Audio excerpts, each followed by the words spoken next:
நம்ம ஒருத்தர் மேல இருக்கிற அன்பு இன்னொருத்தர் மேல வெறுப்பா மாறக்கூடாது.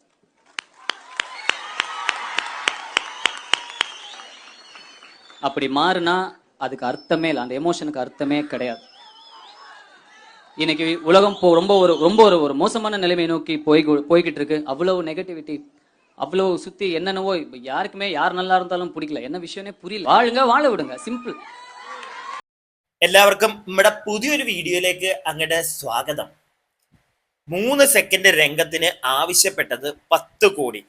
ഇത് പകപോക്കൽ, ധനുഷിനെതിരെ നയൻതാര. ഈ ഒരു പോസ്റ്റർ ചിലപ്പോൾ നിങ്ങൾ കണ്ടിട്ടുണ്ടായിരിക്കും. ചിലപ്പോൾ നിങ്ങൾക്ക് ഇതിന്റെ ഡീറ്റെയിൽ ആയിട്ടുള്ള എന്താണിത് പ്രശ്നം എന്നറിയാത്ത ഒരുപാട് പേര് കാണും. അവർക്ക് വേണ്ടി ഞാൻ ഡീറ്റെയിൽ ചെയ്തു തരാം. നമ്മുടെ നയൻതാര ചേച്ചിയുടെ ഒരു ഡോക്യുമെന്ററി നെറ്റ്ഫ്ലിക്സ് എന്ന് പറയുന്ന OTT പ്ലാറ്റ്ഫോമിൽ എനിക്ക് തോന്നുന്നു ഇന്ന് 16-ാം തീയതി അല്ലേ, മറ്റന്നാൾ 18-ാം തീയതി റിലീസ് ആവുന്നുണ്ട്. അതിന്റെ ജസ്റ്റ് ഒരു പോസ്റ്റർ ഞാൻ നിങ്ങൾക്ക് ഇവിടെ ഇങ്ങനെ കാണിച്ചു തരുന്നുള്ളേ. ഇതാണ് സംഗതി. ഞാൻ അതിന്റെ പോസ്റ്ററൊക്കെ ഈ വീഡിയോയിൽ വെച്ച് കഴിഞ്ഞാൽ ഉണ്ടല്ലോ ചിലപ്പോൾ പണി കിട്ടും. നെറ്റ്ഫ്ലിക്സിന്റെ ആയതുകൊണ്ട് അതുകൊണ്ട് ഞാൻ കാണിച്ചു തരുന്നില്ല, ഫോണിൽ കാണിച്ചു തരാം. അപ്പം ഈ ഒരു സാധനം മറ്റന്നാൾ റിലീസ് ആവുകയാണ്. അപ്പം ഈ ഒരു ഡോക്യുമെന്ററി എന്താന്ന് വെച്ച് കഴിഞ്ഞാൽ Nayanthara the lady super star, അവരുടെ കല്യാണം, അവരുടെ പ്രണയം, അവരുടെ ഇത്രയും നാളത്തെ ജീവിതം, ഇതെല്ലാം പറഞ്ഞുകൊണ്ടുള്ള ഒരു ചെറിയ ഡോക്യുമെന്ററിയാണ് നെറ്റ്ഫ്ലിക്സിൽ വരാൻ പോകുന്നത് മറ്റന്നാള്. അപ്പൊ ഇതിനകത്ത് ഇവര് അഭിനയിച്ച കുറച്ച് സിനിമകളിലെ ചെറിയ ചെറിയ കട്ടിങ് പോസ്റ്റേഴ്സ് എന്ന് പറയാൻ പറ്റില്ല, ചെറിയ ചെറിയ ക്ലിപ്സ്, ഒരു 2 സെക്കൻഡ് 3 സെക്കൻഡ്സ് ഒക്കെ ക്ലിപ്പും ഒക്കെ ഇവർ ആഡ് ചെയ്യുന്നുണ്ട്. അപ്പോൾ അത് സത്യം പറഞ്ഞു കഴിഞ്ഞാൽ അങ്ങനെ ആഡ് ചെയ്യുമ്പം ഇവർ അഭിനയിച്ച എല്ലാ സിനിമയുടെയും പ്രൊഡ്യൂസേഴ്സിനോട് എന്താണെങ്കിലും ഒന്ന് ചോദിക്കേണ്ടത് തന്നെയാണ്. കാരണം അവർ അഭിനയിച്ച സിനിമ, അത് പ്രൊഡ്യൂസ്, അതിന് പണം മുടക്കിയ ഒരു വ്യക്തിയുണ്ട്. അയാളോട് ചോദിച്ചിട്ട് വേണം അയാളുടെ വീഡിയോയിലെ കട്ടിങ്സ് ഒക്കെ ഏതാണെങ്കിലും, അത് ഇവരുടെ ഫോണിലെടുത്താണെങ്കിലും ശരി, എന്തായിക്കോട്ടെ, അവർക്ക് ചോദിക്കാം. അതൊരു മാന്യതയാണ്. അപ്പൊ ഇവര് എനിക്ക് തോന്നുന്നു കുറെ ആളുകളോടൊക്കെ ചോദിച്ച് കാണുമായിരിക്കും. പ്രത്യേകിച്ച് ഇവർ അഭിനയിച്ച കുറെ സിനിമയുടെ ഒക്കെ എടുത്ത് അവിടുത്തെ പോർഷനൊക്കെ അത് വെച്ചിട്ടുണ്ടെന്നാണ് അറിയാൻ സാധിച്ചത്. അപ്പൊ എന്തൊക്കെയാണെങ്കിലും ഇപ്പൊ വേറെ സിനിമയിലൊന്നും ഇല്ലെങ്കിൽ തന്നെ ഞാനും റൗഡി താൻ എന്ന് പറഞ്ഞ സിനിമ, അത് നയൻതാരയുടെ ഹസ്ബൻഡ് ആയിട്ടുള്ള വിഘ്നേഷ് ശിവ ഡയറക്ട് ചെയ്ത സിനിമയാണ്. പുള്ളി ഒരു വെൽ നോൺ തമിഴ് ഡയറക്ടർ കൂടെയാണ്, ലിറിസിസ്റ്റ് ആണ്. അപ്പോൾ പുള്ളിയുടെ നിങ്ങളെല്ലാവരും ഈ അടുത്തൊരു പാട്ട് കേട്ട് കാണും, ധീമ ധീമ എന്ന് പറയുന്ന അത്യാവശ്യം നല്ല എല്ലാവർക്കും ഇഷ്ടപ്പെട്ടൊരു പാട്ടാണ്. ആ പടവും അതിന്റെ ലിറിസിസ്റ്റും ആ പടം ഡയറക്ട് ചെയ്യുന്നതും വിഘ്നേഷ് ആണ്. അപ്പൊ വിഘ്നേഷ് ഡയറക്ട് ചെയ്ത നമ്മുടെ വിജയ് സേതുപതി, നയൻതാര, ഇവരുടെ ഒരു കോംബോ ഒക്കെ നല്ല രീതിയിൽ വർക്ക്ഔട്ട് ചെയ്ത് കാണിച്ച് നാനും റൗഡിദാൻ എന്ന സിനിമയുടെ പ്രൊഡ്യൂസർ ധനുഷാണ്. അപ്പൊ ഈ ഒരു ഡോക്യുമെന്ററിയിലേക്ക് ആ ഒരു സിനിമയുടെ കുറച്ച് ക്ലിപ്സ് ഇവർ യൂസ് ചെയ്തു. അത് യൂസ് ചെയ്തത് സിനിമയിൽ നിന്ന് ഡയറക്റ്റ് എടുത്തതല്ല, കുറച്ച് BTS, ഈ ഒരു വിഘ്നേഷ് ശിവയുടെ പുള്ളി ഷൂട്ട് ചെയ്ത പുള്ളിയുടെ ക്യാമറയിൽ ഉണ്ടായിരുന്ന കുറച്ച് ക്ലിപ്സ് ഇവർ ആഡ് ചെയ്തു. ഇത് ആഡ് ചെയ്തതിന് നമ്മുടെ ധനുഷണ്ണൻ ഇവർക്ക് വക്കീൽ നോട്ടീസ് അയച്ചു. 10 കോടി രൂപ നഷ്ടപരിഹാരം, എനിക്ക് 10 കോടി രൂപ തരണം, കാരണം അത് എന്റെ സിനിമയിലെ ക്ലിപ്പാണ്. ഇല്ലെങ്കിൽ എന്റെ സിനിമയ്ക്ക് വേണ്ടി നിങ്ങൾ എടുത്തപ്പോൾ, നിങ്ങൾ വർക്ക് ചെയ്തപ്പോൾ ആ സമയത്ത് എടുത്ത എന്റെ സിനിമയിലെ അല്ലെങ്കിൽ സിനിമ ആ ഒരു സെറ്റിൽ വെച്ചെടുത്ത ക്ലിപ്പുകളാണ്. അതുകൊണ്ട് തന്നെ എനിക്ക് 10 കോടി രൂപ വേണം എന്നും പറഞ്ഞ് നമ്മുടെ ധനുഷണ്ണൻ ചേച്ചിക്ക് ഒരു വക്കീൽ നോട്ടീസ് അങ്ങോട്ട് അയച്ചു.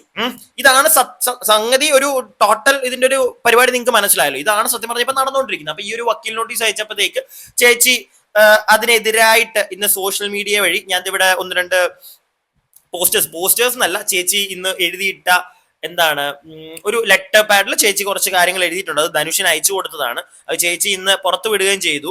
അപ്പോൾ അത് ഞാൻ നിങ്ങൾക്ക് ഇവിടെ കാണിച്ചു തരാം. ഞാനത് ടോട്ടലി വായിക്കാനൊന്നും പോകുന്നില്ല. നിങ്ങൾക്ക് ആർക്കെങ്കിലും വേണമെങ്കിൽ വായിക്കാനായിട്ട് എനിക്ക് തോന്നുന്നു വിക്കിയുടെ ഇൻസ്റ്റഗ്രാം, നയൻതാരയുടെ ഹസ്ബൻഡ് ആയിട്ടുള്ള വിക്കിയുടെ ഇൻസ്റ്റഗ്രാമിൽ, നയൻതാരയുടെ ഇൻസ്റ്റഗ്രാമിലൊക്കെ ഈ ഒരു സാധനം കിടപ്പുണ്ട്. ഞാൻ ജസ്റ്റ് ഇവിടെ ഒന്ന് കാണിച്ചു തരാം നിങ്ങൾക്ക്. എന്തായാലും അതിരുന്ന് മൊത്തത്തിൽ വായിക്കേണ്ട കാര്യമൊന്നുമില്ല. കാരണം അതിനകത്ത് മൊത്തത്തിൽ ധനുഷിനെതിരായിട്ട് ഒരു എനിക്കത് പ്രോപ്പർ ആയിട്ടുണ്ടല്ലോ, അത് വായിക്കാൻ താല്പര്യമില്ലാത്തതിന്റെ ഒരു കാര്യം, അതിനകത്ത് അവർ ചെയ്ത തെറ്റ് അതിനെ അവർ ഒരിക്കലും പോയിന്റ് ഔട്ട് ചെയ്ത് കാണിക്കുന്നില്ല. ഞാൻ പറയുകയാണെങ്കിൽ അവർ ചെയ്തേക്കുന്ന ഒരു തെറ്റ് തന്നെയാണ്. കാരണം ആ ഒരു പ്രൊഡ്യൂസറിനോട് ചോദിക്കണമായിരുന്നു ഇങ്ങനെ ഒരു സാധനം ഇൻക്ലൂഡ് ചെയ്യുമ്പോൾ. ഇവരത് ചെയ്തിട്ടില്ല. അത് കൂടാതെ നമുക്ക് ധനുഷിനെ ഒരു പരിധിയിൽ കൂടുതൽ സപ്പോർട്ട് ചെയ്യാൻ പറ്റില്ല ഈ ഒരു വിഷയത്തിൽ. കാരണം എന്താണെന്ന് വെച്ച് കഴിഞ്ഞാൽ ധനുഷിന് ക്യാഷ് ചോദിക്കാം. പുള്ളിയുടെ ഒരു സിനിമ, പുള്ളി പ്രൊഡ്യൂസ് ചെയ്ത ഒരു സിനിമയിലെ 3 സെക്കൻഡ്, അത് ഇവർ നായിക, അതിനകത്ത് അഭിനയിച്ച നായിക ആയിക്കോട്ടെ ഡയറക്ടർ ആയിക്കോട്ടെ, അവരെടുക്കുമ്പോഴത്തേക്ക് ആ ഒരു നിർമ്മാതാവിനോട് ചോദിക്കാം, അല്ലെങ്കിൽ ആ നിർമ്മാതാവിന് കുറച്ച് പൈസ കൊടുക്കുക തന്നെ വേണം. കൊടുക്കാതിരിക്കേണ്ട കാര്യമില്ല. കാരണം നയൻതാര നെറ്റ്ഫ്ലിക്സിന് വേണ്ടി അവരുടെ ഈ ഒരു ഡോക്യുമെന്ററി അവർ കൊടുക്കുന്നുണ്ടെങ്കിൽ അത് കാശ് മേടിച്ചിട്ട് തന്നെയാണ്, അല്ലാതെ ഫ്രീ ആയിട്ടൊന്നും അല്ല നെറ്റ്ഫ്ലിക്സിൽ ഈ ഒരു സാധനം വരുന്നത്. കോടികൾ മേടിച്ചിട്ടുണ്ടായിരിക്കും നയൻതാര അതിന് വേണ്ടിയിട്ട്. അപ്പൊ പിന്നെ ആ ഒരു ഡോക്യുമെന്ററി, നയൻതാരയുടെ ബേസിൽ വരുന്ന ഒരു ഡോക്യുമെന്ററിയിൽ നയൻതാര മുമ്പ് അഭിനയിച്ച സിനിമയിലെ പോർഷൻസ് എടുക്കുമ്പോഴത്തേക്ക് അതിന്റെ പ്രൊഡ്യൂസറിനും അവകാശപ്പെടാം കാശ്. അത് ധനുഷ് സാറിന് ആവശ്യപ്പെടാം. പക്ഷെ ഈ 10 കോടി ആ എമൗണ്ട്, ഇത്ര ബിഗ് ഒരു എമൗണ്ട് ഒരു 3 സെക്കൻഡ് ക്ലിപ്പിന് ചോദിക്കണമെന്ന് ചോദിച്ചു കഴിഞ്ഞാൽ അതിനോട് എനിക്ക് യോജിപ്പില്ല.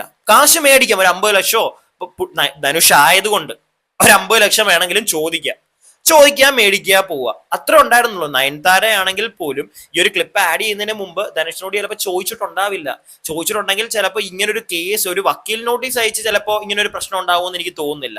നേരത്തെ തന്നെ അതിനെ അങ്ങ് ഒതുക്കി വിട്ടേനെ എന്തെങ്കിലും പൈസ കൊടുത്ത്. അപ്പം രണ്ടുപേരുടെ ഭാഗത്തും എനിക്കൊന്ന് കുറച്ച് കൂടുതൽ തെറ്റുള്ളത് നയൻതാരയുടെ ഭാഗത്തായിരിക്കാം. കാരണം നയൻതാരയും വിഘ്നേഷും കൂടെ ഇപ്പൊ കാണിക്കുന്ന ഒരു പരിപാടിയുണ്ട്. വിക്കിയുടെ ഇൻസ്റ്റഗ്രാമില് വിക്കി ഒരു വീഡിയോ പോസ്റ്റ് ചെയ്തിട്ടുണ്ട്. സത്യം പറഞ്ഞാൽ അതൊക്കെ കുത്തിയെടുത്തോണ്ട് വരേണ്ടത്, ഇതുമായിട്ട് ബന്ധപ്പെടുത്തി അത് കുത്തിപ്പൊക്കിക്കൊണ്ട് വരേണ്ട കാര്യമില്ല. കാരണം ഇത് ബിസിനസ് ആണ്. ആ ഒരു റേഞ്ചിലേക്ക് നോക്കുമ്പോഴത്തേക്ക് ധനുഷ് ചെയ്തതിനകത്ത് തെറ്റൊന്നുമില്ല. പക്ഷെ ധനുഷിന്റെ പഴയ ഒരു വോയിസ് എന്ന് പറയാൻ പറ്റത്തില്ല, പഴയ ഒരു സ്റ്റേജിൽ പുള്ളി പ്രസംഗിക്കുന്ന ഒരു സാധനം എടുത്തു വെച്ചിട്ട് ഇവരൊരു പരിപാടി കാണിക്കുന്നുണ്ട്. അത് ഞാൻ നിങ്ങൾക്ക് ഇവിടെ ഒന്ന് കാണിച്ചു തരാം, നോക്കിക്കേ.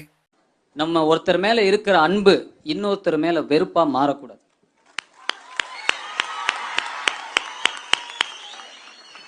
அப்படி மாறினா அதுக்கு அர்த்தமே இல்லை, அந்த எமோஷனுக்கு அர்த்தமே கிடையாது. இன்னைக்கு உலகம் ரொம்ப ஒரு மோசமான நிலைமை நோக்கி போய்கிட்டு இருக்கு. அவ்வளவு நெகட்டிவிட்டி, அவ்வளவு சுத்தி என்னென்னவோ.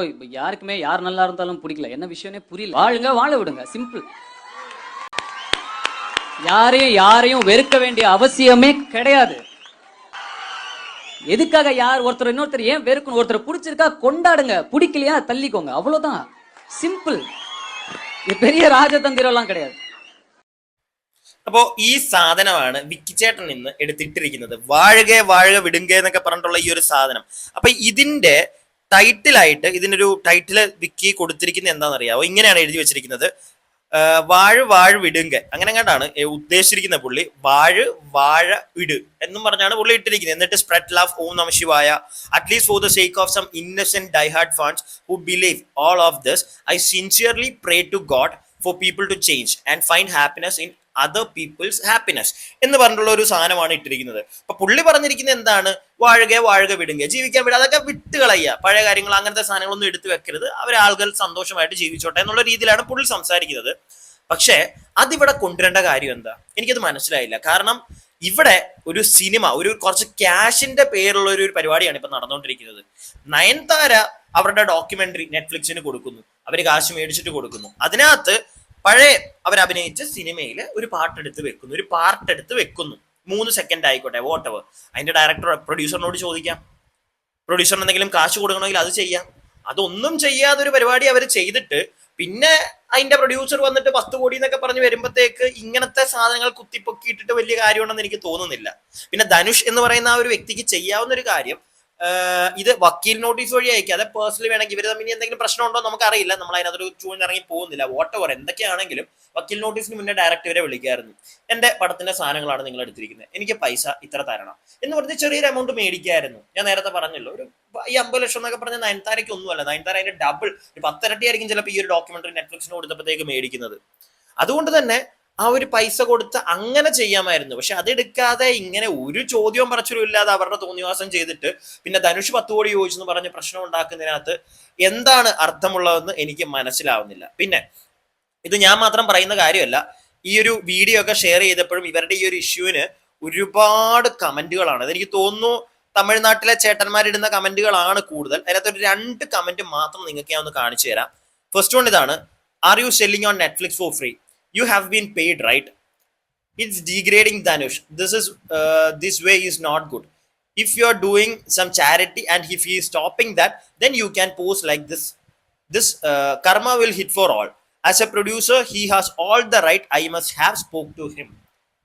അത്രേ ഉള്ളൂ, ഞാനും അതേ പറയുന്നുള്ളൂ. പുള്ളി ഒരു പ്രൊഡ്യൂസറാണ്, പുള്ളിയുടെ പടത്തിനകത്തുനിന്നാണ് ഈ സാധനം എടുത്തിരിക്കുന്നത്. പുള്ളിക്ക് കാശ് ചോദിക്കാം. അതിനകത്ത് പിന്നെ ചാരിറ്റിയും പരിപാടിയൊന്നും അല്ല നയൻതാരം ചെയ്യുന്നത്, കാശ് മേടിക്കുന്നുണ്ട് പറഞ്ഞ പോലെ. പിന്നെ ഇതിന്റെ ഈ ഒരു ഷോയുടെ ആവശ്യം പുള്ളിയുടെ, പ്രത്യേകിച്ച് വിക്കി ചെയ്ത പോലെ പുള്ളി പണ്ട് ഒരു സ്റ്റേജിൽ നിന്ന് പ്രസംഗിച്ച സാധനം എടുത്തുകൊണ്ട് വന്നിട്ട് അത് ഇതുമായിട്ട് ഒരു ബന്ധമില്ല. ഒന്നാമത്തെ കാര്യം മനസ്സിലായില്ലേ? ഇത് കാശിന്റെ ഡീല, പടത്തിന്റെ ബേസിലുള്ള സാധനമാണ്. അതപ്പോ അതിനെ അങ്ങനെ തന്നെ എടുക്കണമെന്നാണ് എനിക്ക് പറയാനുള്ളത്. ഒരു കമന്റ് കൂടെ ഞാൻ നിങ്ങൾക്ക് കാണിച്ചു തരാം. இவங்க என்னவோ நெட்ஃபிளிக்ஸுக்கு ஃப்ரீ சர்வீஸ் பண்ண மாதிரி அதுக்கு நீங்க ஒரு அமௌண்ட் பாத்தீங்க. ஸோ அவன் ப்ராடக்ட் அதுல இருக்கு. So as a producer amount பாக்குறேன். അவ்வളോതാൻ ജസ്റ്റ് ബിസിനസ്. ഇതിക്ക് ഇവളോ ആകെ പോരെ. ഇത്രയുള്ള സംഗതി. ഇതൊരു കച്ചവടം. അപ്പം അയാൾക്കും കാശ് വേണം.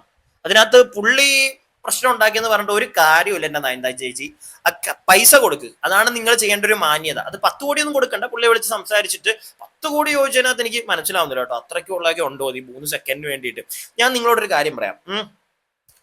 ഞങ്ങളാണെങ്കിൽ പോലും യൂട്യൂബേഴ്സ് ആണെങ്കിൽ പോലും നമ്മൾ ഈ വേറെ ആൾക്കാരുടെ വീഡിയോ എടുത്ത് വെക്കുന്നത് സത്യം പറഞ്ഞു കഴിഞ്ഞാൽ അതൊരു പരിധിയിൽ കൂടുതൽ അത് ഓപ്പോസിറ്റ് നിൽക്കുന്ന ആൾക്ക് ഇഷ്ടമല്ലെങ്കിൽ അയാൾക്ക് കോപ്പിറൈറ്റ് സ്ട്രൈക്ക് നമുക്ക് തരാം. മനസ്സിലായില്ല? ഞാൻ അതുകൊണ്ടാണ് ചില വീഡിയോയിലൊക്കെ നിങ്ങളോട് പറയുന്നത് ഞാൻ വീഡിയോസ് ഒന്നും വെക്കുന്നില്ല. എനിക്കും സത്യം പറഞ്ഞാൽ മടിയുണ്ട് ചില സമയത്ത്. കാരണം നമുക്ക് പണി കിട്ടും. അത് അവർക്ക് കുഴപ്പമില്ലെങ്കിൽ ഓക്കെ, ഇല്ലെങ്കിൽ അവർക്ക് അടിച്ചു കളയാം. ഇല്ലെങ്കിൽ അവർക്കത് ഞങ്ങൾ സ്ട്രൈക്ക് തരും, ഞങ്ങൾക്ക് പൈസ തരണമെന്ന് പറഞ്ഞാൽ നമ്മൾ കൊടുത്തേ പറ്റുള്ളൂ. ഇത് ഞാനിപ്പോ എന്താ പ്രോപ്പറായിട്ട് നിങ്ങളോട് പറഞ്ഞതെന്നറിയോ? വേറൊന്നുമല്ല, എൻ്റെ ഒരു ചാനലിൽ പോയി എൻ്റെ സ്ഥിരം വ്യൂവേഴ്സിന് അറിയാം. എനിക്ക് വേറൊരു ചാനലും കൂടെ, ഒന്നല്ല 2 ചാനലുണ്ട്. അതിനകത്ത് ഒരു ചാനലിന് സ്ട്രൈക്ക് കിട്ടിയതാ. അപ്പം ഒരു മെയിൽ ഐ ഡി തന്നെയായിരുന്നു ഈ 2 ചാനലും കിടന്നിരുന്നത്. എൻ്റെ 2 ചാനലും പോയി. അറിയാവോ? ഇങ്ങനെയുള്ള പണികൾ നമുക്ക് കിട്ടും. നമുക്കത് പറഞ്ഞിട്ട് കാര്യമില്ല. നമ്മളത് നോക്കി കണ്ടും വേണോ അപ്പൊ ചെയ്യാനായിട്ട്. ഇത് സോഷ്യൽ മീഡിയ, യൂട്യൂബിൽ ഈ ഒരു കേസാണെങ്കിൽ ഒരു സിനിമയുടെ കാര്യം നോക്കൂ. അതിനകത്ത് നമുക്ക് ഒന്നും പറയാനില്ല. ധനുഷിനെ എനിക്ക് ഇതിനകത്ത് ഒരു പരിധിയിൽ കൂടുതൽ 10 കോടി എന്നൊരു എമൗണ്ട് ചോദിച്ചതിനോട് മാത്രം ഞാൻ യോജിക്കുന്നില്ല. ബാക്കി പുള്ളി ചെയ്തതിനകത്ത് പുള്ളി പണ്ട് സ്റ്റേജിൽ പറഞ്ഞായിട്ട് മറ്റേ ലിങ്ക് ചെയ്യിച്ചിട്ട് സംസാരിക്കുന്നതിനോടൊന്നും എനിക്ക് യോജിക്കാൻ പറ്റുന്നില്ല. ഇത് എൻ്റെ അഭിപ്രായം. നിങ്ങളുടെ അഭിപ്രായം ഈ ഒരു വിഷയത്തിൽ കാര്യം നിങ്ങൾക്ക് മനസ്സിലായെന്ന് വിശ്വസിക്കുന്നു. നിങ്ങളുടെ അഭിപ്രായങ്ങൾ കമന്റ് ബോക്സിൽ പറയുക. വീഡിയോ ഇഷ്ടപ്പെട്ടിട്ടുണ്ടെങ്കിൽ ലൈക്ക് ചെയ്യുക. സബ്സ്ക്രൈബ് ചെയ്യാതെ വീഡിയോ കാണുന്നവർ സബ്സ്ക്രൈബ് ഒക്കെ ഒന്ന് ചെയ്യടേ.